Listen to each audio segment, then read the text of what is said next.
Mapagpalang araw, kaibigan. Ito po ang inyong kaibigan, kay Jesus, Brother Manny Bautista. Tayo po minsan pa mag-aharal ayon po sa kasulatan ng Koimen, ang Biblia ng mga pastor. Hindi po ako pastor, pero ginagamit ko rin po itong Koimen, Biblia ng mga pastor. Yung grupo ng mga pastor, ministro, 13 grupo yung nakasulat po rito. Kaya ang sabi nga, Biblia ng mga pastor, kasi po, 13 simbahan. Oh,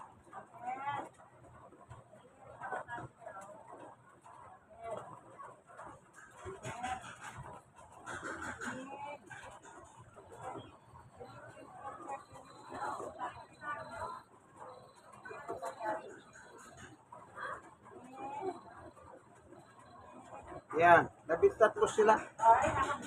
Simbahan, mga pastor, na sinasanguyo nandito. Tayo ay mag-aharal. Alam niyo po, ang buhay pananampalataya ng tao, kailangan nakabatay po sa kasulatan. O sa nakasulat ang salita ng Diyos, ang aral ng Diyos, ang doktrina ng Diyos. Dito po, sa Biblia. Ano po? Kaya doon natin kinukuha ang tukol po sa salita ng Panginoon Diyos o Panginoong Yesu Kristo. Tandaan nyo po yan. Hindi po pwedeng yung magreliyon ka. Kung gusto mong magreliyon, kailangan tiyakin mo na yung turo at aral ng simbahan na sinasamahan mo, nakasulat sa Biblia. Mahirap naman yung sasama ka na lang kung kani-kanino. Pero yung nakasulat sa Biblia, hindi nyo naman kagaya ng mga ito walang personalan na. Yung mga LGBT community church din yun eh. Pero anong klaseng church o anong simbahan? Simbahan ng mga bakla, tomboy, yung mga nagpapalit ng kasarian.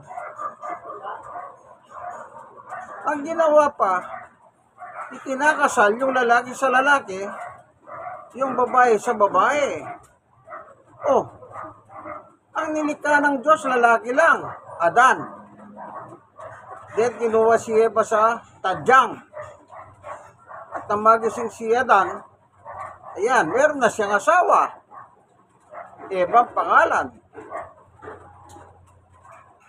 Oh, hindi po nangyari yung Adan, Eva. Hindi po. Adan at Eva po ang pinagmulan. Ano po? Oh. Lagi niyo po tatandahan, hindi po paninira ang pagsasabi ng katotohanan. Ang paninira, yung hindi ka nagsasabi ng totoo. O tignan nga natin, para lang po may enlighten tayo.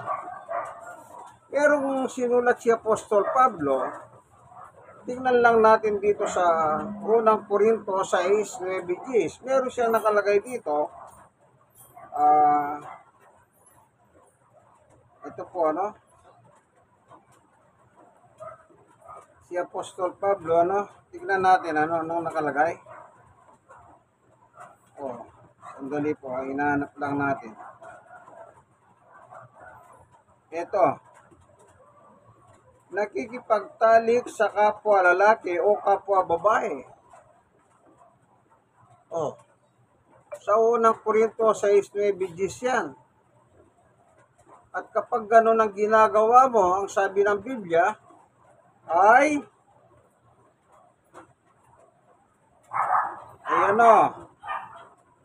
hindi ba ninyo alam ng mga makasalanan ay walang bahagi sa kaharian ng Diyos? Ang tawag diyan makasalanan. At yan ay walang bahagi sa kaharian ng Diyos. Oh, yung LGBT community, nung nakaraan po nakaraang buwan, dami nilang ikinasal. Hindi po ganon. Kailangan specific ang pananampalataya mo nakabatay sa Biblia. Kahit anong simbahan ang kinabibilangan mo. Hindi naman pinag-uusapan dito yung simbahan. Ano po, hindi pinag-uusapan. Yung mga ibang tao, pati simbahan, pinagkakaguluhan eh. Ano po, mayroon nakalagay ng Iglesia ng Diyos. May nakalagay naman Iglesia ni Kristo. O Iglesia ng Panginoon. Kahit anong ilagay mo dyan, tiyakin mo lang, nasa Biblia. Ang paniwala, yung nasa Biblia.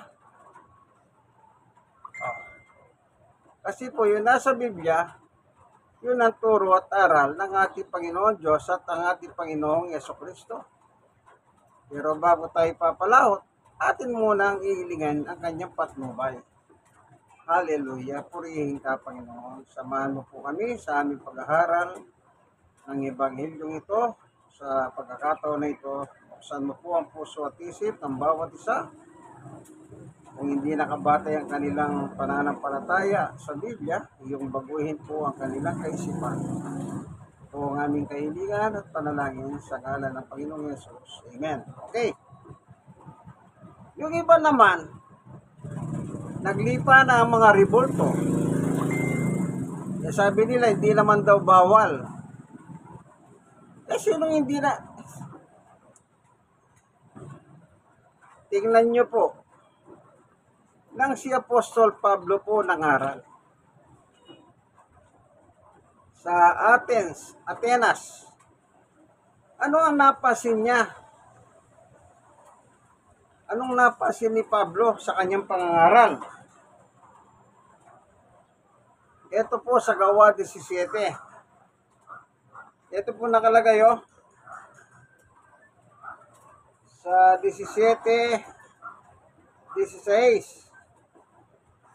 Abang sina Silas at Timoteo, iniintay pa ni Pablo sa Atenas, napansin niya puno ng Diyos-Diyosan ang lusod, kaya't nabagabag ang kanyang espiritu. Sa Atenas, naglalakad sila Pablo. Anong nakita nila? Napansin niya puno ng mga Diyos-Diyosan ang lungsod. Ano ba yung Diyos-Diyosan? Kailangan sa Biblia mo rin titingnan nyo salitang Diyos-Diyosan. Halimbawa,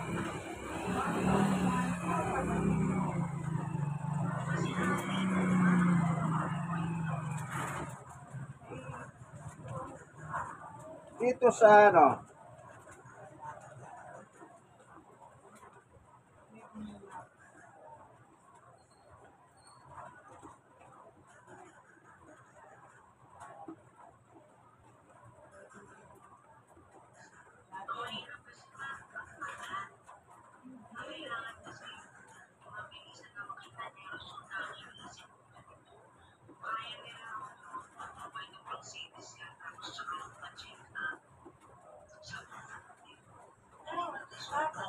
ito, hanapin natin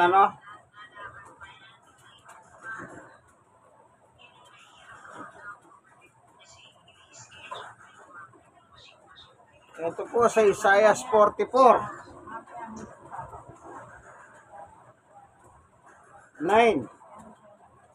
Walang kwentang tao ang mga gumagawa ng rebulto o walang kabuluhan ang mga Diyos-Diyosan kanila pinahalagahan. Mga bulag at tanghal ang sumasamba sa mga ito at sila'y mapapaya. 10. Walang may dudulot na buti ang paggawa ng mga rebulto para sambahin. 11. Tandaan ninyo ang sumasamba sa mga ito ay mapapaya lamang. Ang mga gumawa nito ay mga tao lamang, kaya't magsama-sama man sila at ako'y harapin, sila'y matatakot at mapapaiyarin. Oh, itong mga Diyos-Diyosan, anong sabi? Yung mga ribulto.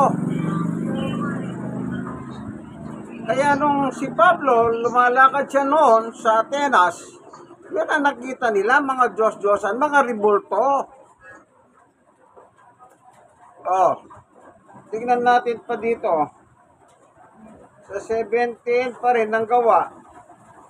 Ito po. Sapagkat tayo mga anak ng Diyos, huwag nating akalain na kanyang pagka-Diyos ay may lalarawan ng ginto, pila ko bato, na pawalika ng isip at gawa ng kamay ng tao. Yan po yung Diyos-Diyosan, yung mga ribulto. Gawa ng mga kamay ng tao, lika ng isip ng tao. Yun. Tapos sasabihin nila, hindi naman nila sinasamba eh. Magkita mo, kinakausap yung ribulto eh. O, in fairness naman sa mga kaibigan nating Katoliko, hindi ba totoo yan mga kaibigan? O, yung ribulto puno ni Jesus sa Quiapo, yung may buhat na cross na maitim. O kinakausap, iniimas, iniipo. O yun naman dito sa Tondo, yung Santo Niño. Iniipo, iniimas, kinakausap. Ano yun? Hindi ba mga ribulto yan? Gawa ng kamay ng tao? At imahinasyon ng tao? Nasa Biblia naman po ang description eh. Pagkatapos, sasabihin nila, hindi namin ginagawa yan. Hindi nga nyo ginagawa. Ano yung ginagawa nila pag kinakausap yung ribulto? Oh, lalabas, naglulubid pa sila ng kasinungalingan. Oh, yung pananampalataya nilang ganun, akma ba sa Biblia? Ipinagbabawal na nga po eh. O, tignan pa natin. Sa Exodo, anong nakalagay doon? Sa 20, verse 4, huwag kang gagawa ng imahen, o huwag kang gagawa ng imahen anumang nilalang na nasa langit, nasa lupa, o nasa tubig upang sambahin. 5, huwag mo silang yuyukuran o sasambahin, sapagkat kung si Yahweh na iyong Diyos ay mapanigbubuhin Diyos. Oh, yan ang maliwanag na atas ng Biblia na salita ng Panginoon Diyos. Huwag kayong gagawa. Yung nasa Isaias, gumawa sila eh. Yung nasa Gawa 17, gumawa sila. Gawa ng kamay ng tao. Ano yun? Eh, di ribulto. Tapos sasabihin mo, hindi mo naman Uy, kapag kinakausap mo yan, sinasamba mo na yan, kaibigan. Eh, yung iba nakaluhod pa nga dyan eh. Hindi ba yung nakapako si Jesus, yung tao nakaluhod sa paanan niya? O, anong tawag naman doon? Alam niyo po, hindi naman sa paninira, no, kayo mga kaibigan kong Katoliko. Nagbabasa lang ako ng Biblia. Kahit yung Bibliang Katoliko, basahin nyo. Andun naman ito eh. Okay? O ngayon,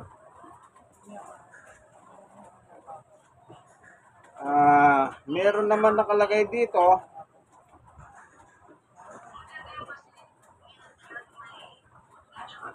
anong sabi rito? Meron tayong hahanapin pa, no?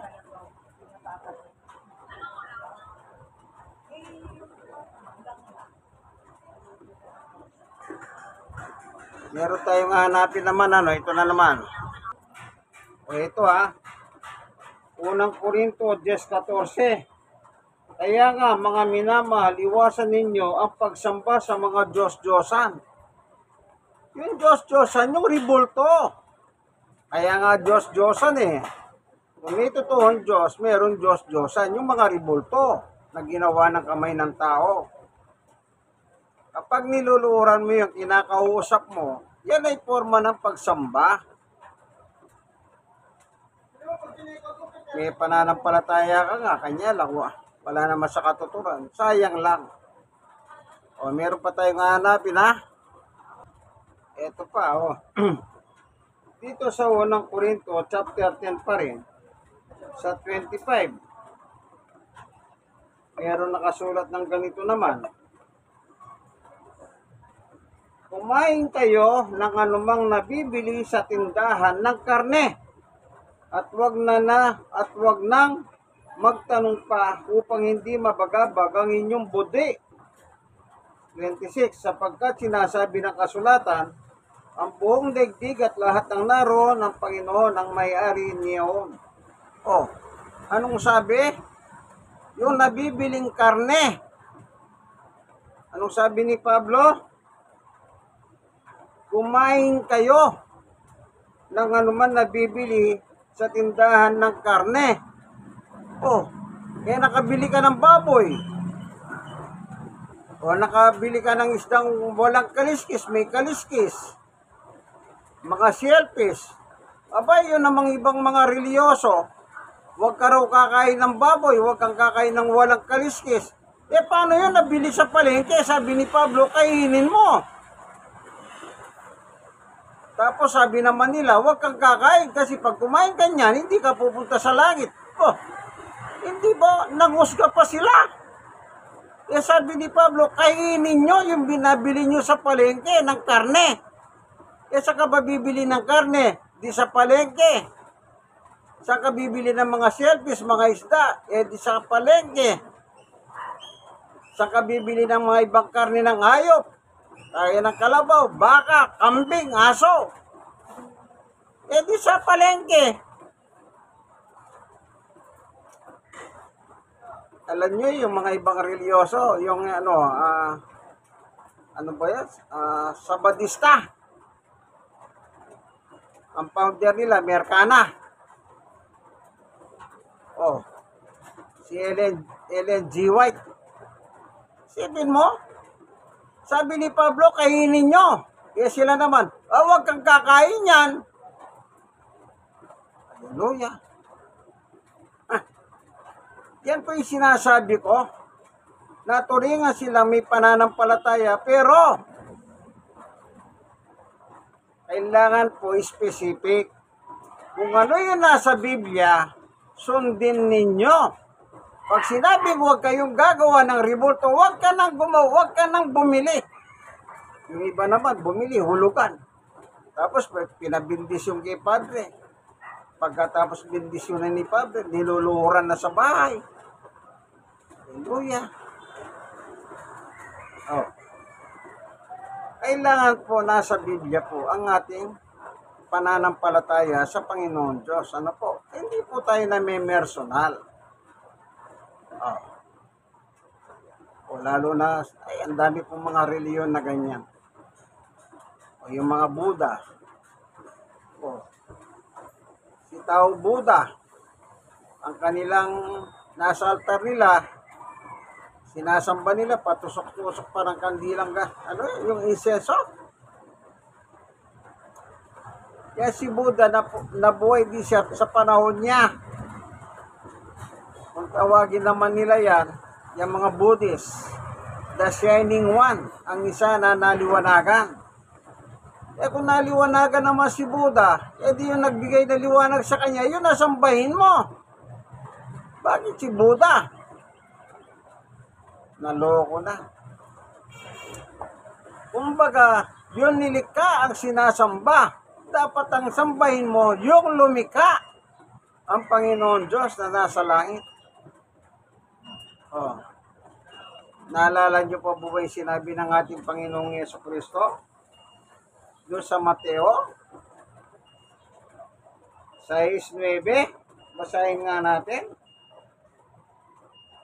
Ganito po ang nakasulat.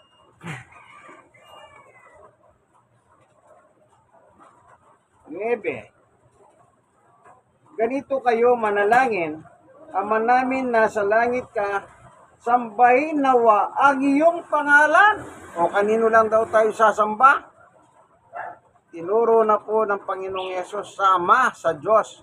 Kaya sinabi niyang Ama, yung lahat ng mananampalataya, ang tawag sa Diyos ay Ama, Father.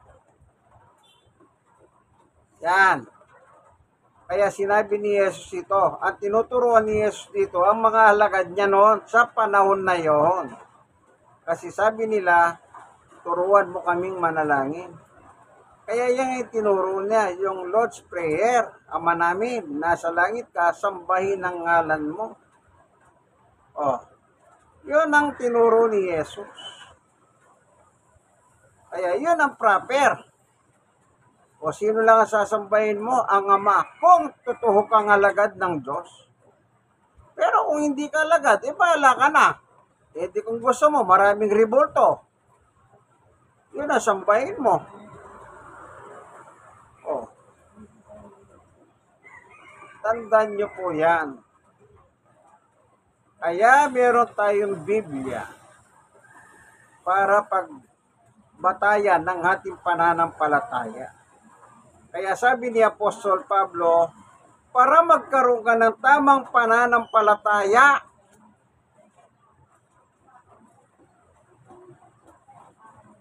Roma 10:17.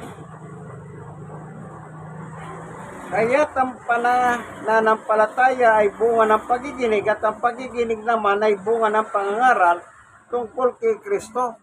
Ang pananampalataya ng isang tao nagsisimula sa pakikinig. Yung pagkikinggan mo, yung aral na nasa kasulatan. Oh, yung bang revolto, meron kasulatan? Wala! Bawal ka ng Diyos yan eh. Oh, meron pa tayong talatang titignan, ano? Ang sabi ni Pablo, makinig ka. Kailangan aral. Kanino aral? Sa ating Panginoong Yesukristo. Tingnan natin sa Mateo. Anong sabi naman ng ating Panginoong Yesukristo? Nung araw, anong bilin niya? 28, 19, 20.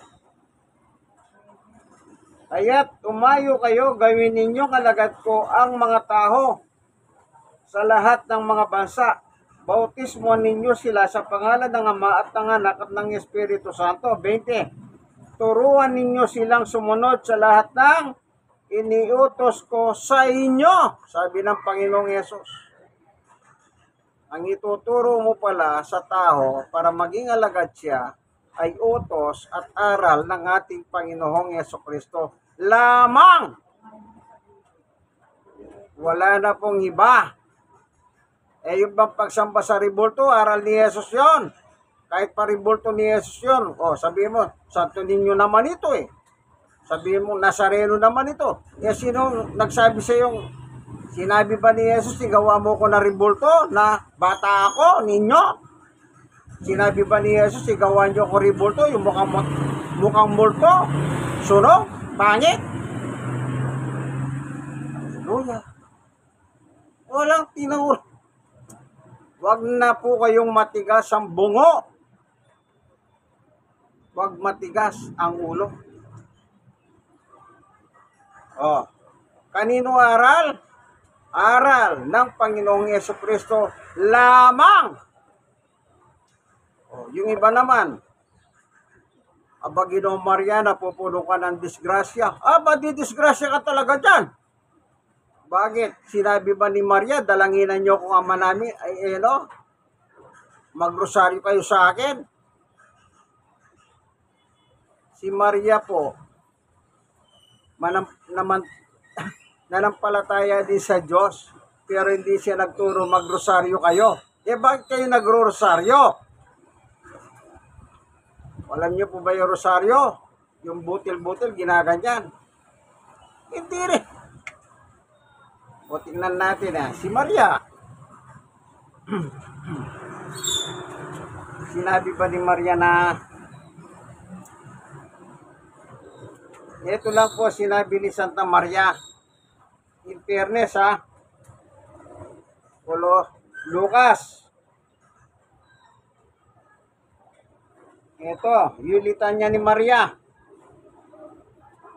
Isa Lucas 1:46, ang awit ng papuri ni Maria. Sinabi ni Maria, ang puso ko'y nagpupuri sa Panginoon. 47, at ang aking espiritu'y nagagalak sa Diyos na aking tagapagligtas. Merong Diyos na tagapagligtas si Maria. Bakit kailangan yung dalangin na si Maria? Inihingan nyo pa ng tulong. Matagal na pong patay yun, tao lang yun. Gaya natin namamatay din. Sinasabi nilang nasa langit. Patunayan nyo na merong Maria sa langit. Pero ang Panginoong Yesus ang nagsasabi, nagpapatunay, wala pong tao sa langit. Makukulit na lang kayo Kung makapangatwiran kayo, akala nyo, nasa lugar ang inyong katwiran. Wala! Ito, babasahin natin ang sinabi ni Jesus kung may tao sa langit. Sino paniniwalaan mo? Yung nagsasabing si Maria nasa langit? O si Jesus nagsasabing walang tao sa langit? Ito, 1:13. Sabi ni Jesus, wala pang sino mang umakyat sa langit. Ang tinutukoy niya, sino mang tao na umakyat sa langit. Wala daw, sabi ni Jesus. Ngayon, ipipilit yung umakyat sa langit si Maria at nandun. Mga pasaway kayo. Wala sa Biblia ang inyong mga ginagawang yan. Yung iba naman, wag kang kakain ng ganito, wag kang kakain ng ganyan. Sabi na nga ni Pablo, kainin ninyo ang nabibili nyo sa palengke. Hallelujah.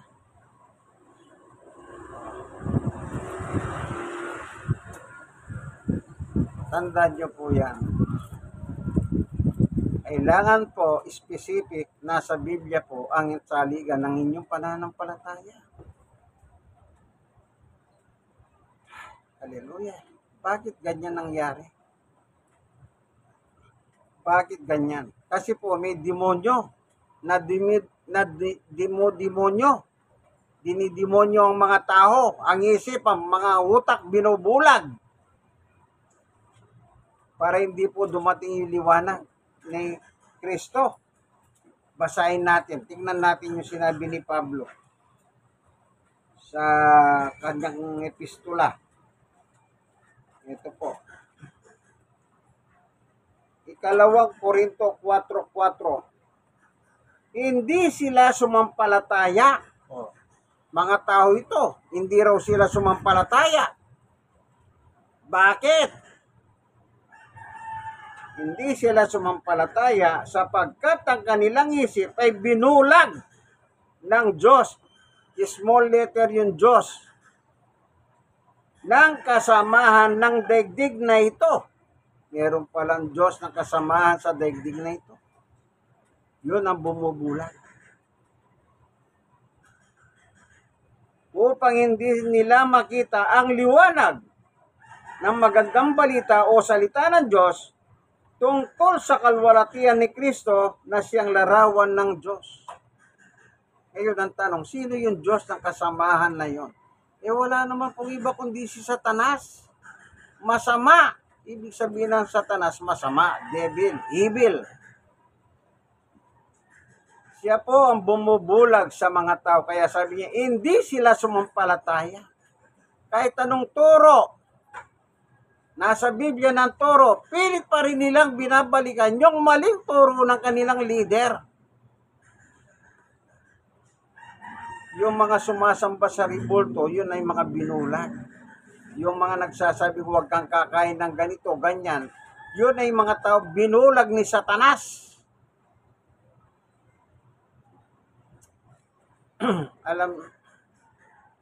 Kailangan nasa Biblia ang iyong pananampalataya. Kaya kailangan, sabi ni Pablo, para magkaroon ka ng tamang pananampalataya, makinig ka.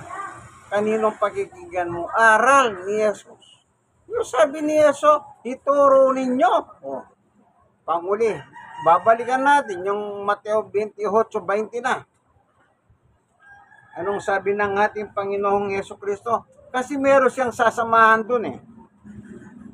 Makikita natin kung sino lang ang sinasamahan ni Jesus. Sa 28:20, turuan ninyo silang sumunod sa lahat ng inihutos ko sa inyo. Ito na po ang sasamahan ng Panginoong Yesus. Kung sino? Tandaan ninyo, ako'y laging kasama ninyo hanggang sa katapusan ng panahon. Sinong sasamahan? Yung tumanggap sa turo at aral ng ating Panginoong Jesucristo. Yun ang sabi ni Pablo sa Roma 10:17. Kapag ang aral mong tinanggap, yung aral ni Kristo po galing sa Diyos yun. 1:12-49-50. Sabi ni Jesus, basahin ko na nga. Makasabihin ninyo nagmamagaling lang tayo. Hindi po, nagbabasa ako. Ito.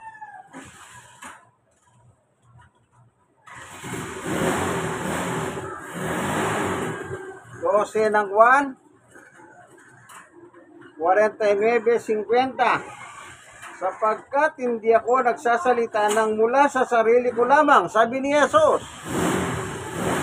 Ang Ama na nagsugo sa akin ang siyang nagutos kung ano ang aking sasabihin at ipapahayag. 50. Ito ng bunga. At alam kong ang kanyang utos ay nagbibigay ng buhay na walang hanggan, kaya't ang pinasasabi ng Ama ang siya kong pinapahayag. Magkakaroon ka ng buhay na walang hanggan kapag tinanggap mo yung aral ni Jesus na dala niya na galing sa kanyang Ama sa langit. Salamat, Panginoon Diyos, sa liwanag ng iyong turo at aral sa pagkakataon na ito na binigay mo po sa amin. I-bless mo po ngayon ang bawat isa na nakikinig ng iyong salita. Sa aking munting video ito, kung sila man po may kabigatan sa buhay, yung paghahanin po, Panginoon Diyos. At kung sila man ay may mga sakit, yung pagalingin sila. Salamat po sa ngalan ni Jesus. Amen. Minsan pa ito pong inyong kaibigan kay Jesus, Brother Manny Bautista. Nasa programa kayong ang tunay na pagbubunyag ng katotohanan o salita ng Diyos ayon sa Amen Bible, ang bigyan ng mga pastor. Kaibigan, like. Share ng share. Kayong mga nasisiran naman po, total naman biblical teaching tayo. Wala tayong pinuputol, wala tayong dinadagdag, wala tayong pinipersonal. Biblia lang ang aral. I-share nyo naman sa inyong mga kaibigan, lalo na doon sa mga nadahanan nating reliyon binanggit ko. Sa Badista, Katoliko. Ano pa ba yung una sinabi ko? Bahala na kayo, medyo nawala. Ano po, yung mga Diyos-Diyosan. Share nyo po sa kanila, para naman magliwanag ang kanilang kaisipan. Maging kasangkapa kayo ng Diyos sa liwanag. Maraming salamat po. Minsan pa, ang inyong kaibigan kay Jesus, Brother Manny Bautista. Ayan na po.